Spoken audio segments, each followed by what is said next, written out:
Well, welcome everyone. Thank you for coming. This is the third session of our second series, if I got that right. And this series is about political theology and faithful citizenship. Very timely as we have the election upon us. In the first two sessions, I'm flying solo today, Michael Kujan. He led the first two sessions. Did an excellent job, and we talked about, primarily, among other things, the document from the United States Conference of Catholic Bishops, Forming Consciences for Faithful Citizenship. I love that, faithful citizenship, good combination there. A call to political responsibility. And it's a great source of information for Catholics, and really for any citizen, really. And we went through that document, we hit some high points there, and hopefully you got something out of that. It's just good to know that we have these kind of resources and to tap into them. And really just super high, quick review of that. And that is that the first thing that the document does is it calls us to a conscious and active participation. And if that, you think back to the document on the liturgy, where we're supposed to have a conscious and active participation in the liturgy, they're calling that to say that we have that same responsibility with public life. As Catholic Christians, we are not to withdraw from public life. We're supposed to engage. And we engage and take our right and responsibility to vote and engage in the political process seriously. And we apply the wisdom of the Catholic Church while we're doing that, as we develop our conscience to do that. Okay. That kind of leads into the idea, the document touches on Catholic social teaching, which we kind of touched on, and we're going to go into a little bit more today, such as human dignity and human equality of all human persons. And we're going to talk about those two concepts in more detail. And then the concept of the common good. Hopefully you've heard that term before. And we're going to digest a little bit today about what that means. And also talk a little bit about a concept called solidarity and subsidiarity, which is kind of, we'll talk about that. It's all part of Catholic social teaching, which is very important. And just to kind of plant a seed, we're also going to talk about the concept of a human being and a human person, and how sometimes that can be broken apart, and see what happens when that happens. Okay? The document says that we are called to develop a well-formed and informed conscience, okay? And to, once again, tap into the wisdom of the Church in doing that, and then vote with that informed conscience. The handout, by the way, I'm going to really, the second after sheet, the first sheet is really the only one that I'm going to touch on. The other is just additional information that Michael had to pass along. And then the document concludes, once again, they encourage us, in addition to making, to form and inform our conscience, but to tap and to pray for and seek out the wisdom of the Church. They ask us to seek the wisdom and the guidance of the Holy Spirit. And I would add that today, kind of a lead into our opening prayer. Usually we do that right at first, but I kind of forgot to sneak it in here. So pray for the guidance of the Holy Spirit, always good advice. And I would add for the wisdom of our Blessed Mother Mary. Mary has a number of titles. They're all pretty cool. One that I like in particular is, her title is the Seat of Wisdom. And as we go into this political season and we place our votes, wisdom, may wisdom be with you. And so let's pray for wisdom, and we'll do that with Hail Mary. Hail Mary, full of grace, the Lord is with thee. Blessed art thou among women. Blessed is the fruit of thy womb, Jesus. Holy Mary, Mother of God, pray for us sinners, now and at the hour of our death. Amen. In the name of the Father, Son, and Holy Spirit. Amen.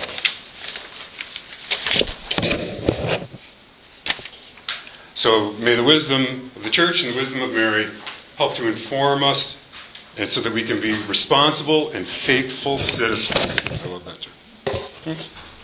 Okay, so now into the session today, the third and final session of this series on political, Catholic social teaching and how it's applied to our political lives.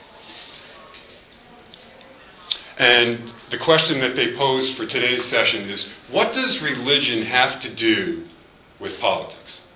It's an interesting question. And sometimes you might hear something along the lines of, you have to separate religion and politics.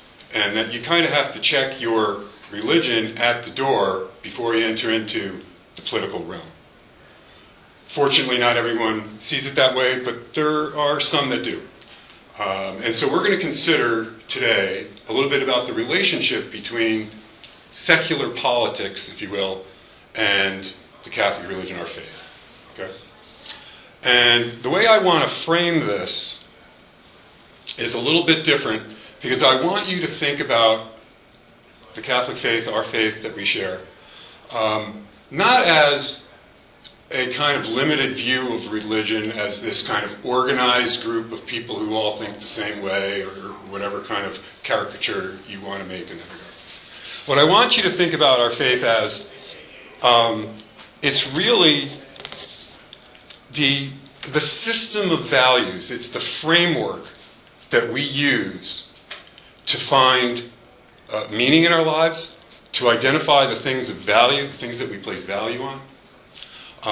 And when you start seeing it in that framework, you start realizing the fallacy of this idea of putting that aside before you come into a political discussion. Because everyone utilizes some system of values to make judgments, to make laws, to make political policies. Okay? So once you put it in that term, in that framework, I think that helps us see things in a clearer way. So we'll delve into that.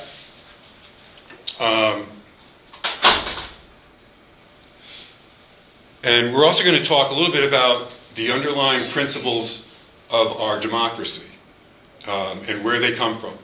Okay? And we'll talk about those three basic ones. And then in the handout, that first sheet there's like six different kind of ways of looking at the foundations for human rights. I think hopefully all of you, I'm making an assumption, but hopefully a reasonable one, that we all believe in human rights, right? And we talk a lot about human right violations and all these kind of things that are going on, but that presupposes that there's such a thing as human rights. But the question we're going to look at today a little bit is, what are the foundations for human rights? What are human rights even based on? How strong and how stable is that foundation, and where does it come from? So that's going to hopefully be an interesting discussion. And then we're going to end with a little bit of a further dive into Catholic social teaching and talk about those things that we've kind of mentioned in the first two sessions that have to do with Catholic social teaching. Okay? My voice may kind of fade here today. I had an operation on Wednesday, and I had general anesthesia, so I had the thing down my throat. And so I'm going to be taking sips here, but I feel good. I'm going okay, but just to let you know, so I didn't have as much time to prepare my voice there. Okay. So more on the relationship of religion, right? Those ideas and understandings about the world in which we live, that provides our life with meaning and identifies our values. Right? That's so important to understand that.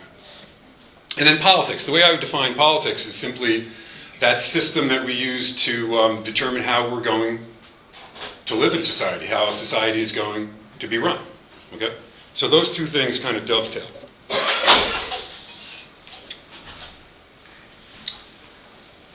Also, what I'd like to talk about is you should be aware that our laws and our public policies, they're not just part of a legislative dimension of our lives. They are, And they're used for legislation, they're used for creating laws, etc.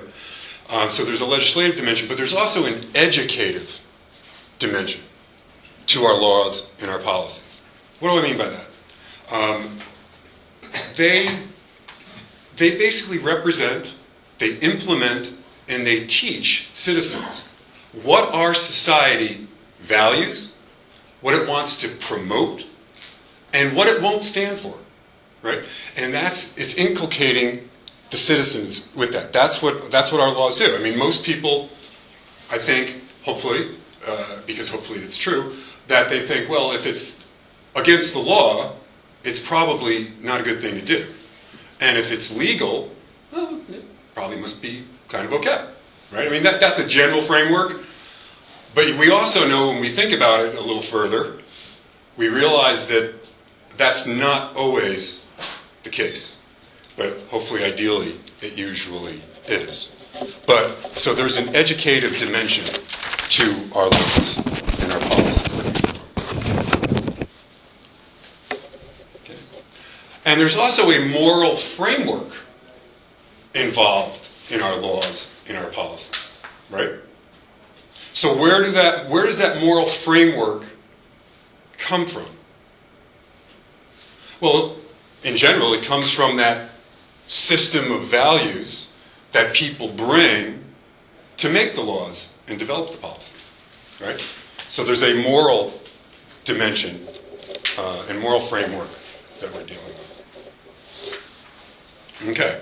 Kind of an interesting thought. What makes democracy possible? That's one way of wording it, okay? And I'm going to propose that there's basically three general principles that kind of underlie and give the foundation for democracy, to both exist and to function properly, right? And two of them have to do with us as people, okay? I'll use a big 25-cent word, anthropological principle, okay? There's two anthropological principles about us, who we are as people. That's the fact that we have human dignity, and there's a thing called human equality, right? We are all equal, in theory, under the law, right? And we all possess innately human dignity. I mean, once again, I'm hoping I'm singing to the choir here, because we should all be in agreement. Okay, good. And then there's a moral principle that underlies democracy, and that is an objective understanding of the common good that I mentioned before, right? We're not just thinking about one person. We're not just thinking about one small group of persons. We are looking at society as a whole and trying to come up with what's best for them, okay? And thinking about the impact of laws and policies that it's going to have on the whole, the group as a whole.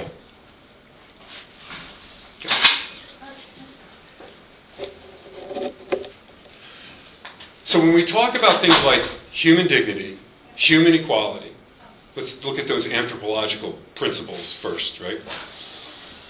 If you really think about it and you look back through history and you look around the world today, right? Believe it or not, because we live in a society where hopefully these things are kind of expected. Maybe that's the word, right? But it's really, when you think about it, it's difficult. It's very difficult. Just look back through history. It doesn't, these principles don't come up a whole lot, okay? Not a lot of societies have promoted that. And the reason of that is it's difficult to find these principles outside of a biblical understanding of the human person. That's so, so important, okay? And as we live in a society today where the biblical worldview and the Christian principles are slowly kind of receding necessarily a little bit, okay? They're certainly not the dominant force in our society that maybe one time they were more so. And as you see that residue decline and fade, you start seeing things happening that are counter to that, okay? In some places and sometimes. So the question becomes, what's the foundation for that human dignity and human equality. And how can we hold that and maintain these beliefs without an underlying belief in a transcendent God? So I just want to plant that in your mind, the importance of that. Okay? And we'll talk a little bit more about that, particularly when we get into those 6 options for human rights.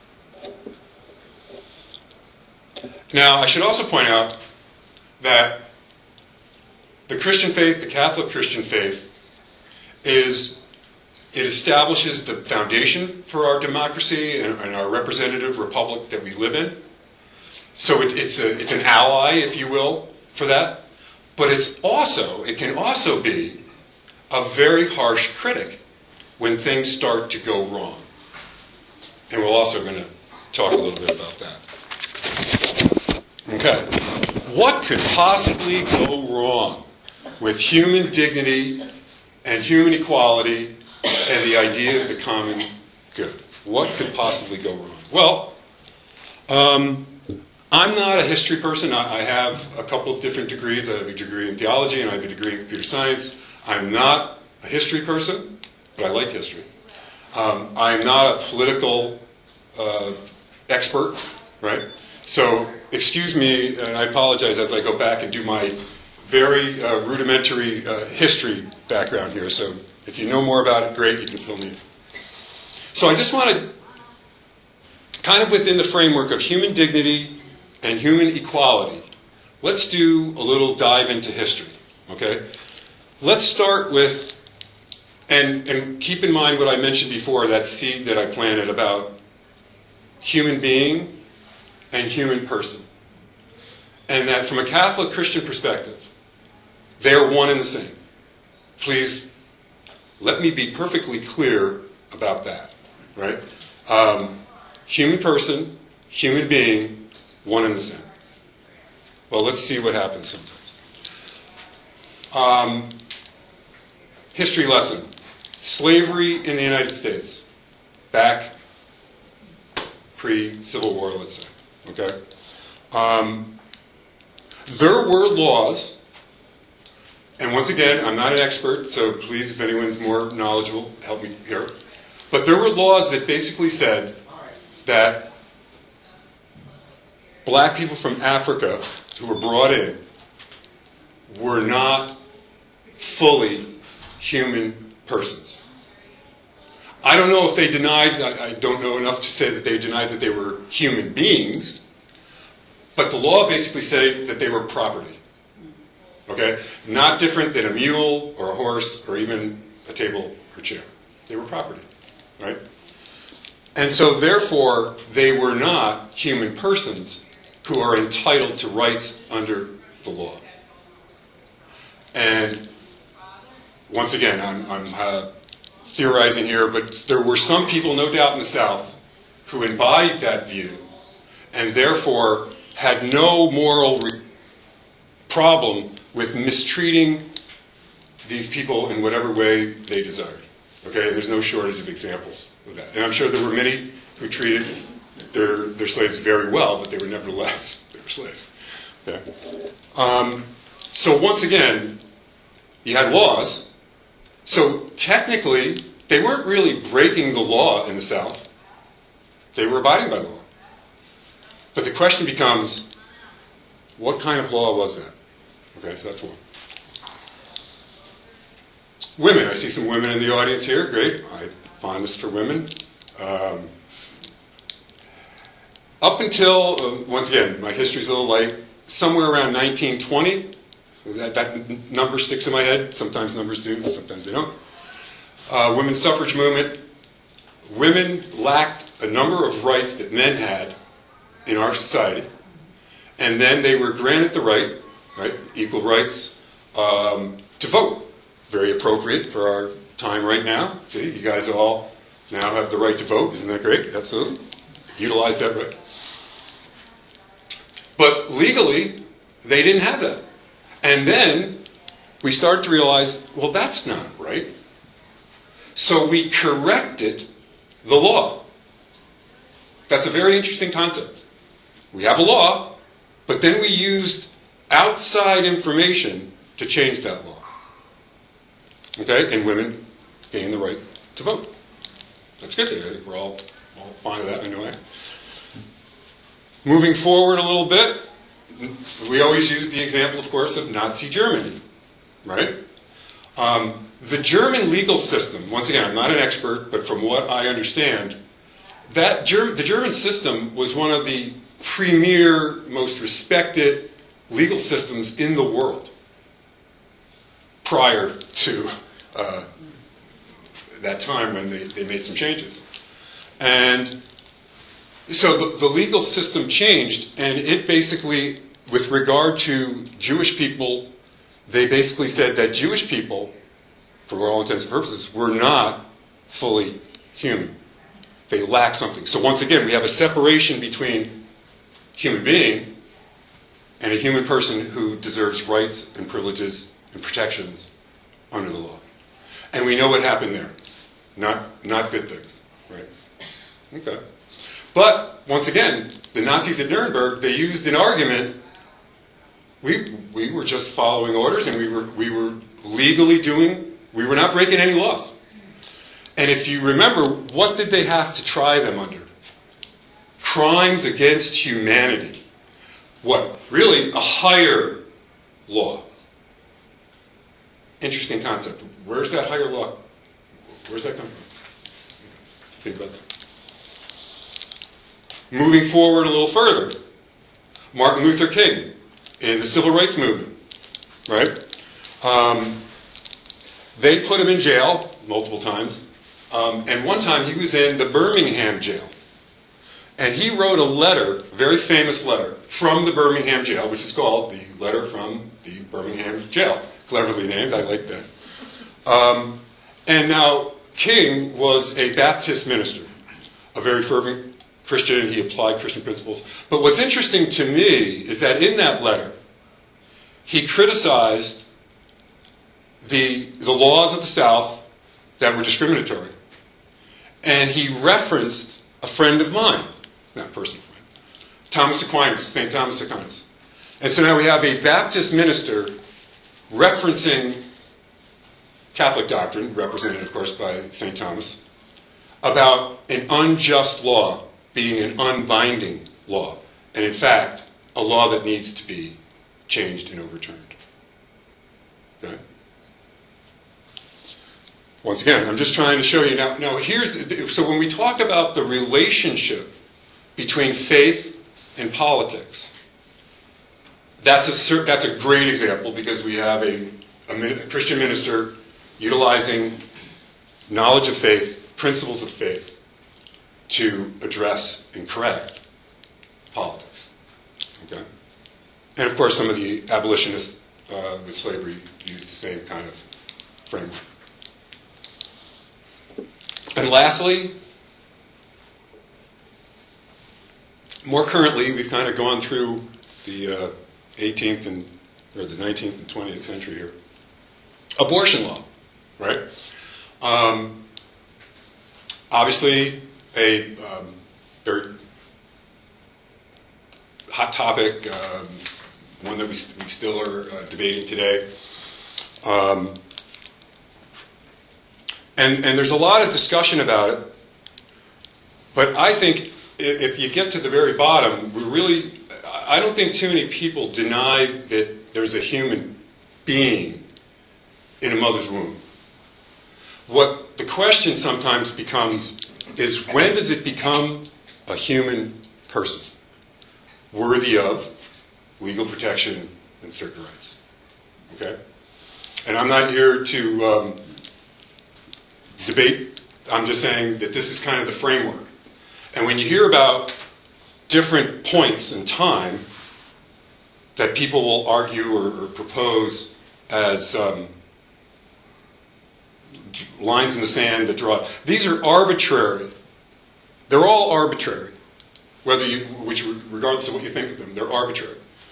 The only objective thing is when, and we talked about this either last week or the week before, the zygote, when we have the full chromosomes, we have a human being. That's the only objective standard. Everything else is arbitrary. Okay? But the key thing there is we're separating a human being from a human person. And our faith teaches us that we can't do that. A human being, at whatever state, whether it's preborn or whether, as my old professor used to say, long-born. I'm becoming more and more long-born all the time. As you, regardless of the quality or your capabilities, at what level of development you are, you're a human being. And as a human being, from a Catholic Christian perspective, you're a human person who has human dignity and human equality. Okay? So those are the anthropological principles. Okay? And those are some very applicable historical ways that faith and politics have intersected. Okay? So they're very practical and very applicable. Okay? And now we'll take a look at that handout. And we'll look at the 6 different kind of potential foundations, if you will, or sources, maybe another word we could use, for human rights. Okay? And what I'd like to do is just go down, list each one, and then discuss them a little bit and see if you guys have any thoughts. Because I need a break on my talking a little bit. So, number 1, are human rights based on our human nature? Right? What it means to be a human. Okay, that's one thought. Are human rights God-given rights that flow from the natural law God has established? Okay. Are human rights based on the beliefs common to all modern religions and worldviews? We'll talk about potential problems with each of these. Are human rights created by the will of the people? Are human rights based on the traditions of our ancestors or on the cultural values, there's those values, of the modern world? Are human rights bestowed by the government or those in power? And it's within a society. Okay. So they're saying, and that's not an exhaustive list, by the way. There's other theories about the foundation for human rights. These are just 6 common ones. And so, you've read them, looked at them. Let's talk about some potential problems with each of these. Let's go backwards. Sometimes I go backwards. Let's start with number 6. This is the idea that human rights are bestowed by the government or those in power within a society. Anybody see any potential problems with that one? No. Yeah. You have a corrupt government. A corrupt government. Okay, that actually can happen, right? Yeah. That's kind of goes back to the famous Nazi Germany example, right?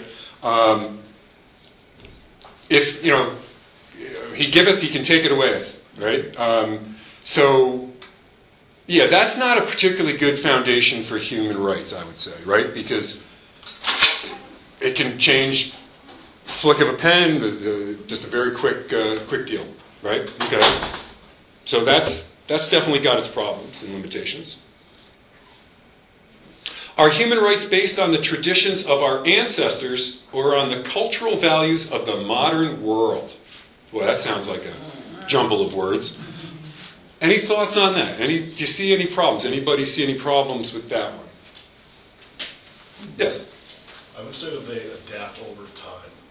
They adapt over time. So based off of different situations that we've gone through, so like you talked about Nazi Germany and up into the Nuremberg trials, and I think that if you look at Germany as a society, Germany has adapted from that. So prior to that, you look at Germany and up to like Hitler taking the Sudetenland and whatnot, that area within the Balkans and Germanic territories was more or less a crucible at that point in time. You had a lot of animosity towards each other in that region, even though really ethnically they're the same exact people. And we see that now modernly with Ukraine and Russia. These are both Slavic people that are fighting each other for land that they both claim.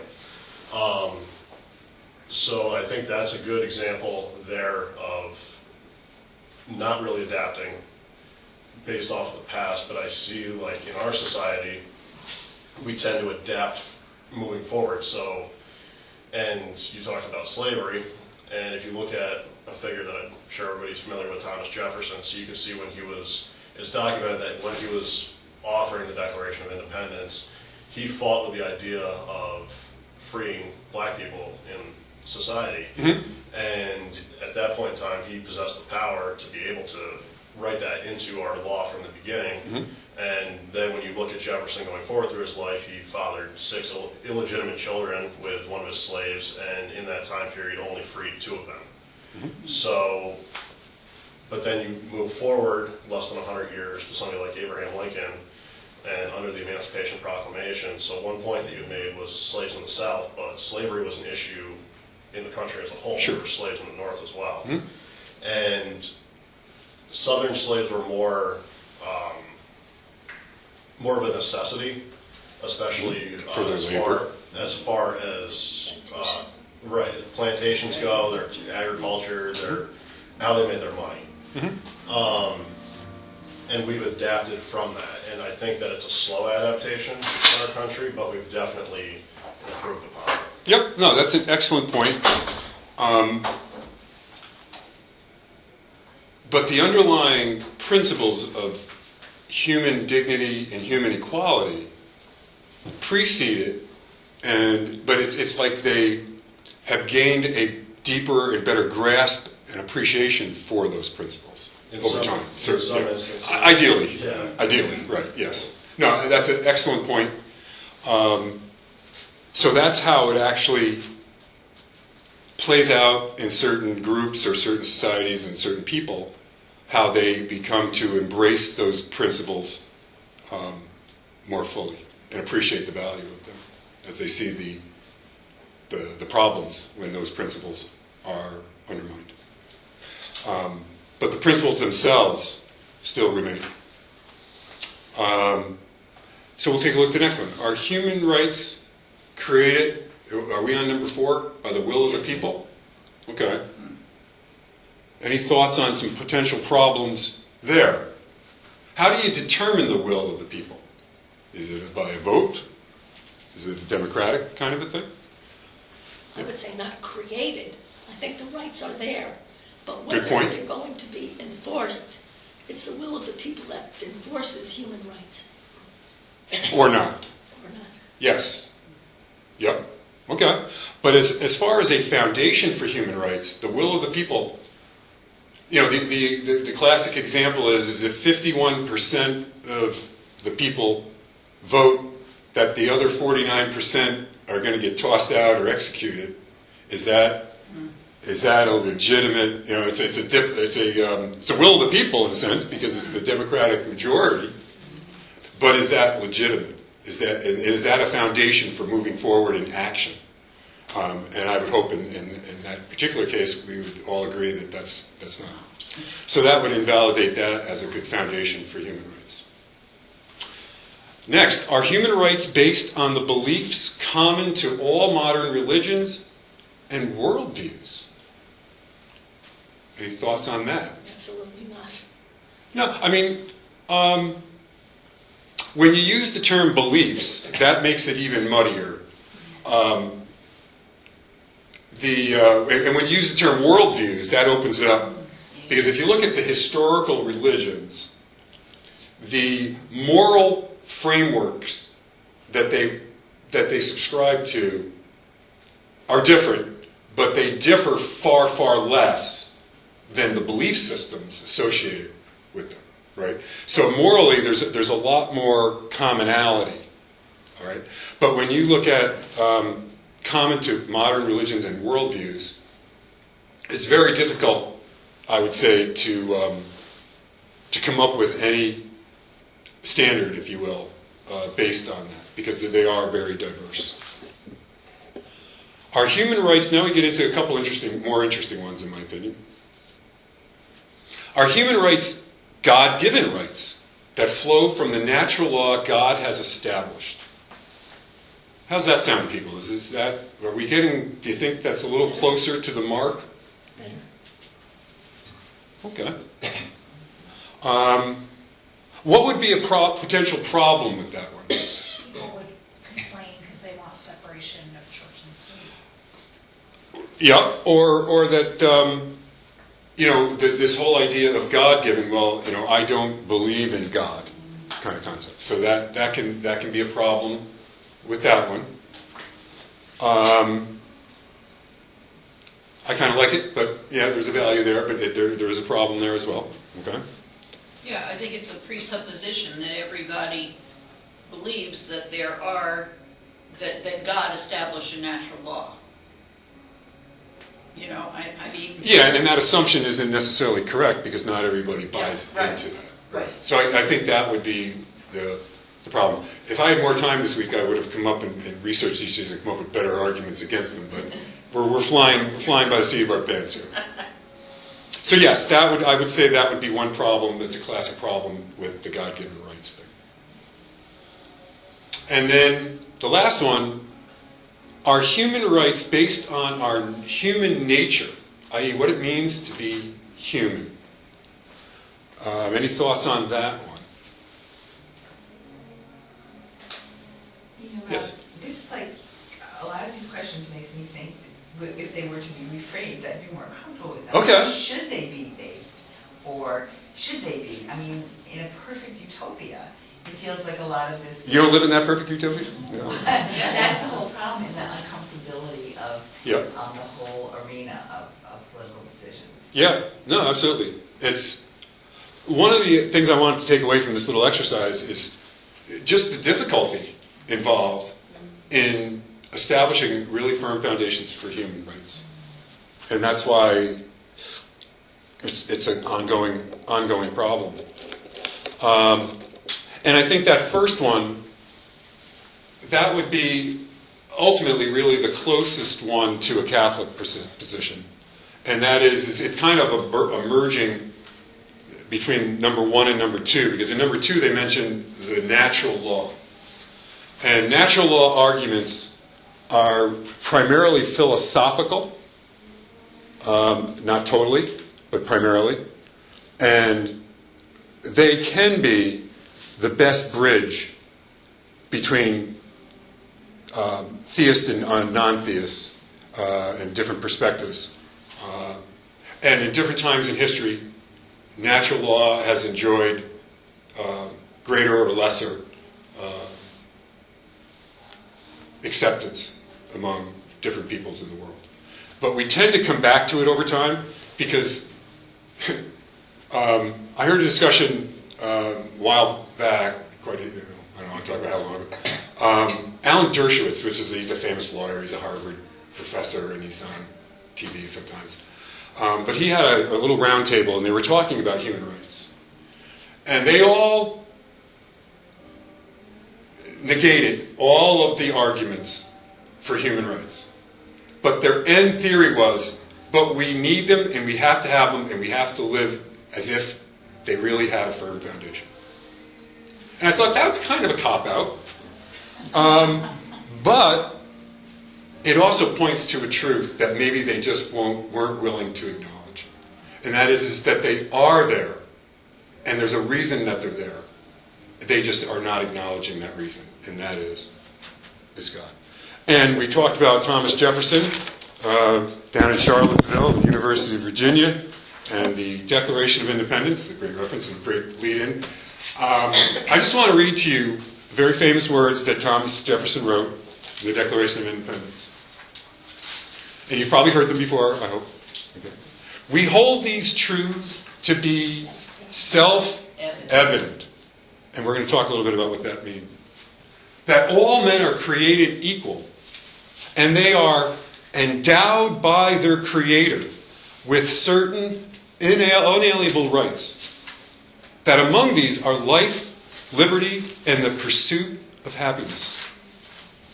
And I'll continue because I just love this. That to secure these rights, governments are instituted among men, deriving their just powers from the consent of the governed. That whenever any form of government becomes destructive, right, goes off the rails, that needs correction, of these ends, it is the right of the people to alter or to abolish it, and to institute new government, laying its foundations on such principles, those principles, and organizing its power in such form as to them shall seem most likely to affect their safety and happiness. And let's call that the common good. Okay? So there's some famous words that kind of encapsulate a little bit of what we're talking about. And self-evident, I think that's kind of what I was kind of getting to before with the Dershowitz panel. Not needing to be demonstrated. This is the definition, one definition of self-evident. Or explained. A given. A given. And that's interesting. That doesn't solve our problem. It'll continue to be a problem. But I think it frames it, no pun intended, in the best way. It's a given. And it's not something that we can necessarily demonstrate tangibly, but to the point of that panel, the common good. Our society functions best. Societies that, we've had the greatest flowering of human flourishing by making the assumption that that is the given. Okay? So, just kind of a little bit of a framework. Okay, how much time we got here? Okay, we still have some time. All right, let's do a little overview of Catholic social teaching. Any questions on any of that we covered? That's a fair amount. I just want to say that, as a Catholic, I was kind of struggling with, you struggle with the current state of affairs and the abortion rights and all that. And, it kind of was nice to hear, and because I never connected all with that. I mean, how off base was slavery? I mean, how off base was that? I mean, sometimes I feel like society was kind of off base with the whole abortion thing and all that. Then it's kind of comforting to look back, and I hadn't really framed it like that. That all these predecessors, wow, they were really off base and they came around. So yeah, and really it's the same principle that got violated. The separation of being a human being and a human person, and denying human personhood to certain human beings, and thereby just in their own minds justifying their elimination. I totally agree, and I really like the way you put the abortion thing in perspective, and I'm extremely pro-life. My issue, there have been a lot of cases in the news since Roe was overturned. Yes. Of certain states like Texas where abortion is either totally illegal or it's only legal until 6 weeks, where you've had women who have ended up dying because, like, there was just a news report a couple of days ago, it happened a year ago, but the family's speaking out now. This 18-year-old was pro-life, her mother was pro-life. She was 6 months pregnant and went into sepsis, and she went to 3 different ERs, kept getting discharged, nobody wanted to touch it with a 10-foot pole. Finally, she was on death's door, basically, and the doctors did 2 ultrasounds. Initially, the baby still had a heartbeat, although it was very rapid because of the sepsis. Sure. But finally, the baby had died, but at that point, she wasn't stable enough for surgery, and she ended up dying because with sepsis, I mean, you can try to address it with IV antibiotics, but if the source of the infection isn't removed, correct, it's going to be tough to overcome it. So now, again, we don't have the medical records. We don't know everything that went on, but her family is saying the doctors were scared to do anything because they were scared of being prosecuted, and they would not do anything until they didn't see a heartbeat anymore. I mean, literally, they were discharging her. She went to 3 different ERs within 24 hours. So I totally believe that, obviously, I'm Catholic. I believe that abortion should be legal with no exceptions. However, the way the overturn of Roe has been rolled out has resulted in situations like this where doctors aren't handling it properly because they're so afraid of prosecution. Mm-hmm. And again, we don't have the charts. All we're going by is what this family is saying.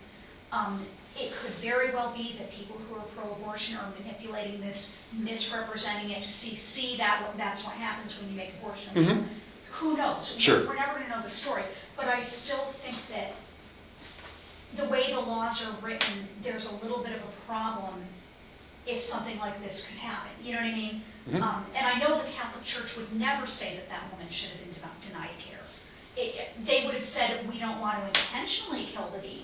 That's correct. She That would be has where a the confession. principle of double effect Right, comes but she into it. has That's a a classic confession that Catholic is moral over. problem. The baby's not going to live anyway. Correct. Another time. So I guess, like when voting, it's just, that's why it's really tough to know to do when it comes to who to vote for, because we don't have an ideal candidate. You know what I mean? That's correct. I guess I feel like we all, like you said, we have to have properly formed consciences. But then there are people who feel like their consciences are properly formed, but yet they make very different decisions and attack each other because of it. Well, if you had a properly formed conscience, there's no way you would ever vote for that candidate. And that's what really bothers me. Because, like we talked about last week, unless you are voting for that candidate because you want to support this evil, then Yes, that's a that's different story. that has to do with cooperation theories of cooperating with evil. And yes, you're correct. And as I've mentioned before, these are very, very difficult issues. And there's no simple, easy, take 2 aspirin, see me in the morning kind of answers to these things. Similar to when we talk about slavery and going through all these different things, there was a great deal of social upheaval, and hopefully, over time, as we've seen people progress and accept things and come to grips with things better, we're just not there yet. And my hope is that we will, in time. I'm an optimist. I'm an eternal optimist by nature. But that does not remove the difficulties and the troubles and the challenges that will precede that greater acceptance And and I guess I understanding. just feel like there are certain things where legislation without conversion of hearts, it's not going to get better. It's just not. Conversion of hearts. Well said. That's ultimately what needs. And as any of you, I'm sure, if you've dealt with people and relationships throughout your life, converting hearts is a very difficult thing to do. But we're called to do it. And pray for the wisdom, right? That's our theme today. Pray for the wisdom to be able to do that more effectively. So, good. Any other questions? Thoughts?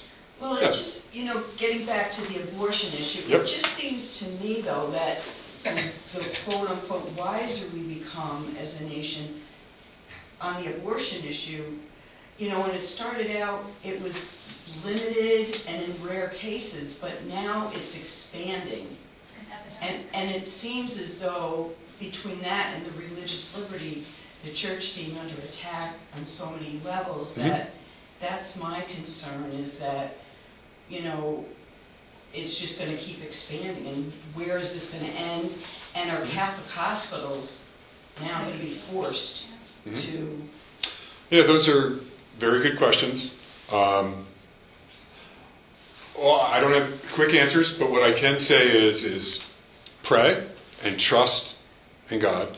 As Pope Benedict liked to say, there are forces in play in our world besides evil forces. They are not the only ones, though sometimes they get more attention. Work with the positive forces of love and positive change, and trust in the hand of God, because there are more forces involved than we see. Trust in God. He's got it ultimately, and that's what we have to place our trust in. Don't become overwhelmed by the seeming powers of negativity in our world. I guess that's the best answer I have for you on that. Okay. Getting close. So let me just see if there's anything of particular value that I have in my last notes here.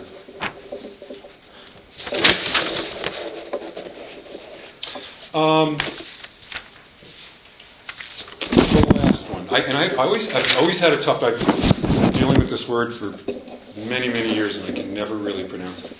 Subsidiarity. Okay? Let me define it for you, because I'm sure I butchered the pronunciation. Right. This is the principle that advocates for addressing issues at the most local level possible humanly speaking, right? It applies to politics, but it could also apply to an organization. So you want to get down, it empowers local communities and individuals to take part in government, right? It's against this principle, this Catholic principle of social teaching, is against large centralized government that tries to make the vast majority of decisions across the board for everyone, okay?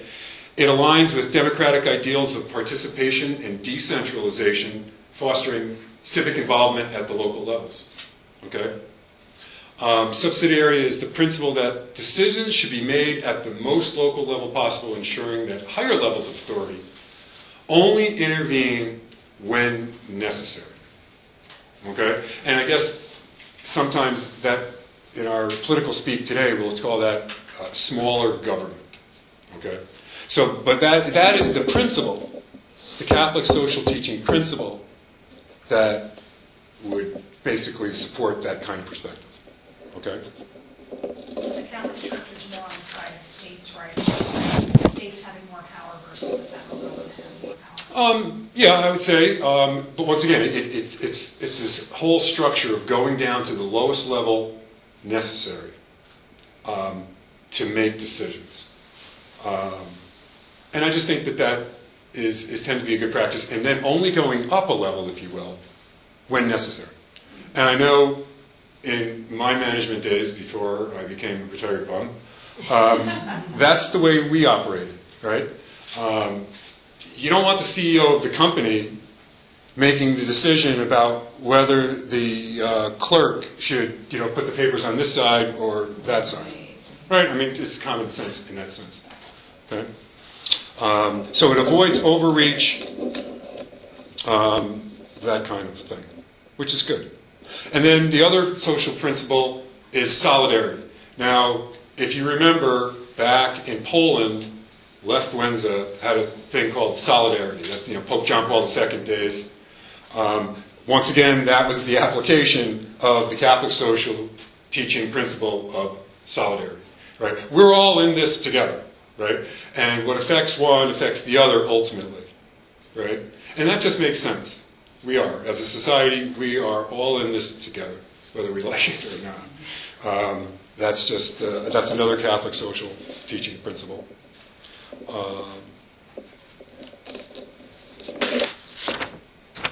So, basically, in conclusion, all of these concepts that we've touched on, I would like to have touched on them longer and more fully, but the common good, solidarity, subsidiarity, the Church's moral principles, human dignity, the anthropological principles, and human equality, the common good, as we said, all of these things interrelate to form a cohesive framework that we call Catholic social teaching.